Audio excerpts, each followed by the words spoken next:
Okey, saya bersama dengan Encik Muhammad Fitri, Pegawai Daerah Hulu Perak. Ya. Okey, bagaimanakah Encik Muhammad Fitri melihat penganjuran Petronas itu dilangkaui ni bila berada di Great? Pertama sekali saya nak rangkapkan ucapan terima kasihlah kepada pihak Kementerian Belia dan Sukan dan semua barisan jawatankuasa komiti LTDN yang telah memilih Great sebagai salah satu tempat untuk penganjuran di tour dilangkaui kali ini.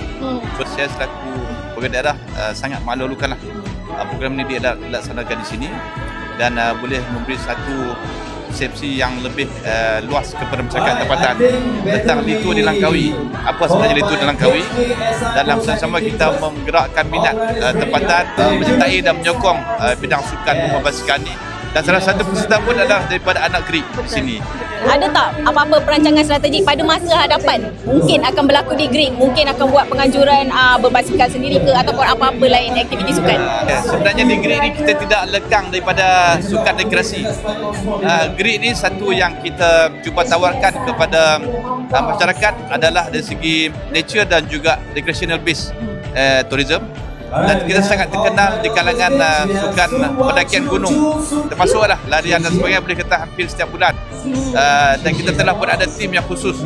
Dan sekarang kita nak cuba pula untuk nak lebarkan minat penduduk setempat dengan sukan-sukan yang sebegini. Okey, terima kasih and good luck. Terima kasih banyak tuan. Terima kasih. Alright.